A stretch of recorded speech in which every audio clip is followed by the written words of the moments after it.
morning, Addie's everybody. Morning, brother. Good to see everybody. Hey, for those of you that participated in the birthday greeting, thanks very much. And for your awareness, Lieutenant Loudtrup is going to mass for that because she was directed not to do anything like that.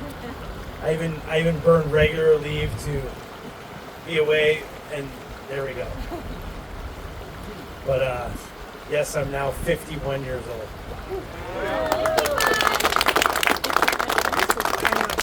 You're not supposed to be in the Navy in your 50s, but here we are. So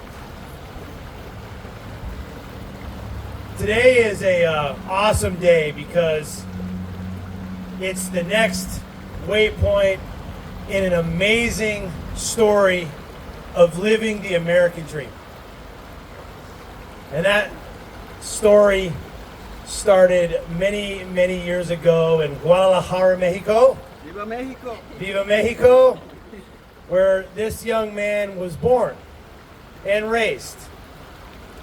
But throughout his young life, members of his family began to seek a better life in the United States and immigrate to the United States. And but they thought it was best for you to stay where you were, finish high school, and then it was your turn to come to the United States. And that was in 2001 at 17 years old. Think about that. For those of you that haven't done something like that, think about how stressful and challenging that would be. Going to a new country at that age. And it was up in Washington State. So, you know, a little bit different than Guadalajara, right? To start with the weather. Too cold. Yeah, too cold. Okay. You know, college is what, you know, his mother wanted him to do. Maria, your mom, your dear mom, did not want you to be in the military. So the college thing, though, just didn't really suit you, right? And so even though your mom begged you to stay out of the military, and you agreed with her somewhat, you're like, I will not join the Army, Mom. There's no way. The Army, they're just weird, right? But your dad said, hey, son, your dad, Jesus, said, hey, son, maybe there is a path for you. Why don't you check out the Air Force, right?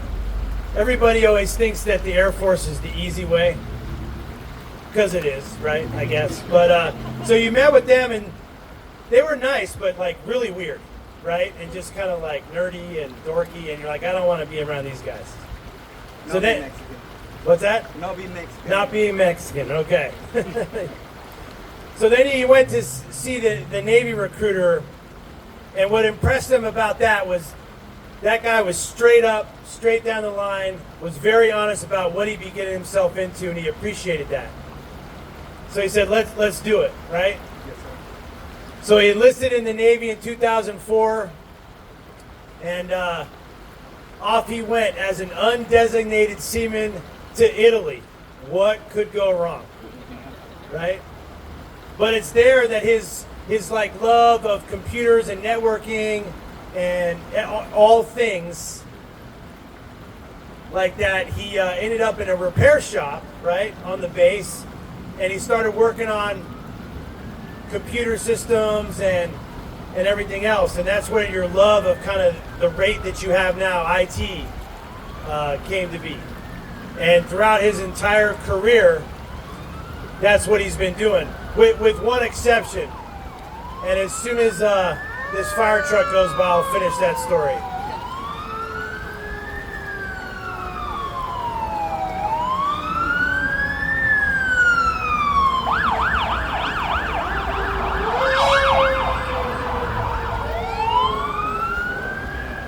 Looks like they're going to the gym. So he spent one tour supporting the SEALs. Did you know that? The spec war guy, okay? And that was over in the Middle East as the war in Afghanistan raged on, and and he was wounded. He was wounded over there in the Middle East, but he doesn't have a Purple Heart. That's because while supporting the Navy SEALs in the Middle East at the height of the raging war on terrorism, he was wounded on a salsa dance floor at a nightclub in Bahrain. That's where he injured himself. It's a true story. Okay? So this is the guy that we're going to re-enlist. The wounded warrior himself. Shipmate, we've talked so many times about this journey, the ups and the downs, and you know, our time rowing in this canoe together has been in some turbulent rapids, but right now it's pretty smooth sailing, right? You're doing great. I think you're doing better than ever. I think you feel great. You've done so much great work for this staff, for your shipmates, for this waterfront, and the sailors that you've brought up, man to man, woman to woman, are the best. They're all the best of the best. That's incredible. It's incredible leadership and incredible passion. So I'm honored to be your brother. Wearing it today. There it is. Honored to be able to re-enlist you in front of your shipmates, and I think a video that your family's going to see. And again, you know, aloha to Maria and Jesus. Congratulations on the success of your son, the success of his career, and I know this is a very proud moment for you as he re-enlists for 4 more years. You ready to do that? Yes, sir. Yeah.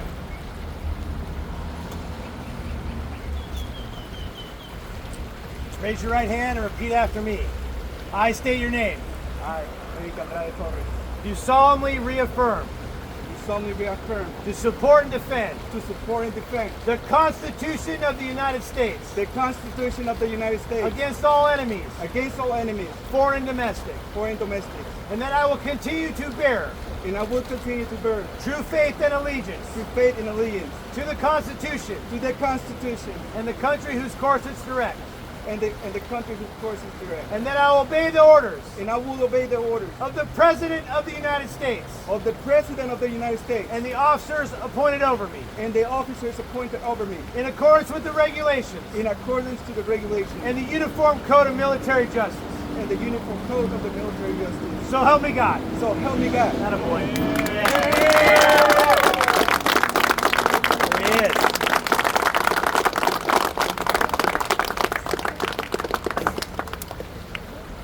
All right, shipmate, there's a certificate of appreciation for the first 20 years, but since you're still going, that's all you get. Okay. Good job. Good job, 20 years.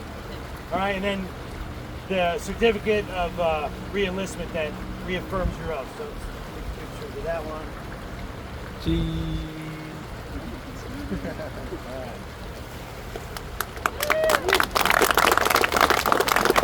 What's that?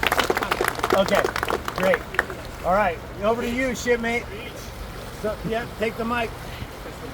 No problem. All right, sir. Thank you so much for your kind words. It's an honor for me to have you here as my enlisting officer. You are one of the best, if not the best, commanding officer that I had in my entire career. Tú sabes, eres mi hermano, sangre por sangre, and I'm so glad that you was able to make it. I wanna say that, you know, when I first checked in with you, we had that conversation. I wasn't on the best shape for me to be on this command.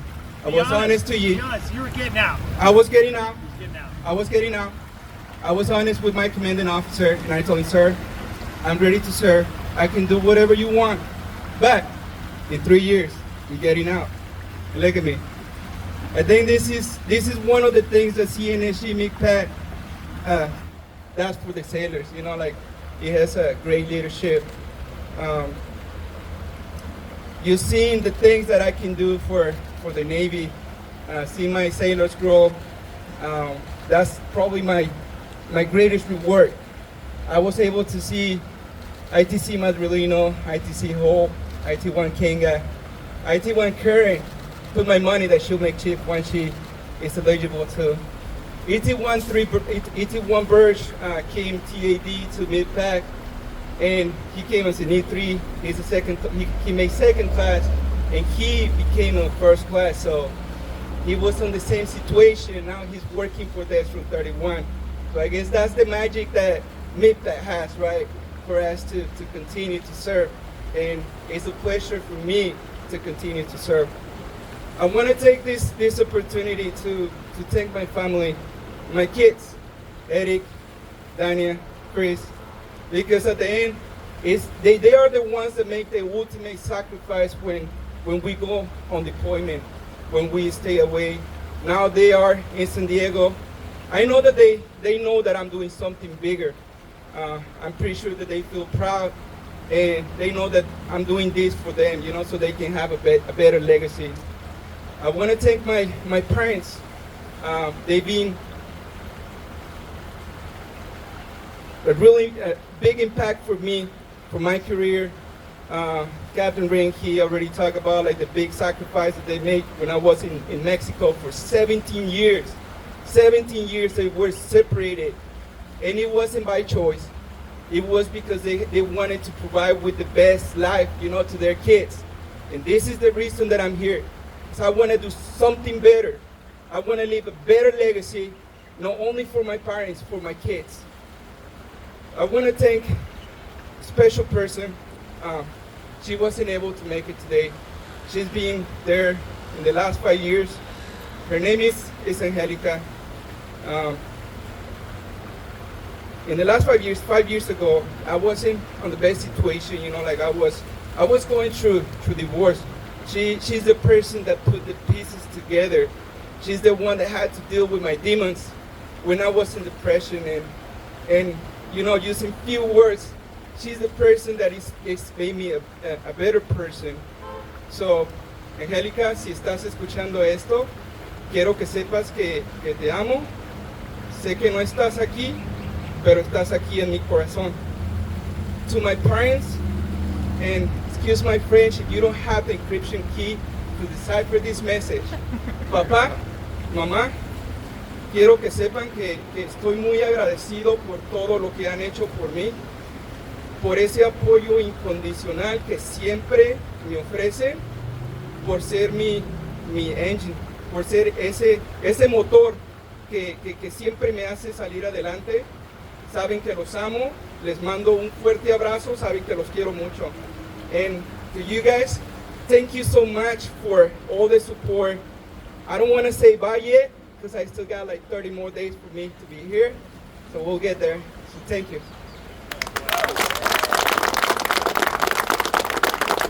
Gracias, hermano. God bless you. All right, shipmates, as you can see, there's a few ships in the harbor. I think by there's one pulling in over there by the Missouri. I think we're going to end up with 40 visitors here in the next few days. So far, so great with all of your support. You guys are all touching the RIMPAC ships, all doing amazing stuff. It's going to be intense all the way through the end of the import phase. And for SDOs and SDOs UI, keep the reports coming in. You'd be surprised at what we think is a routine matter and not a big deal is a huge deal to the RIMPAC world. Okay, so keep that coming, and have a great weekend. We got a short week coming up, and then a 96 to celebrate our nation's birthday. And yeah, it's good times right now. It's good times to be in Hawaii, good times to be in the Navy, and the best of times to be in the mid-pack Ohana. So have a great one, and congrats again, shipmate. We'll see you out there. Cheers. Carry on.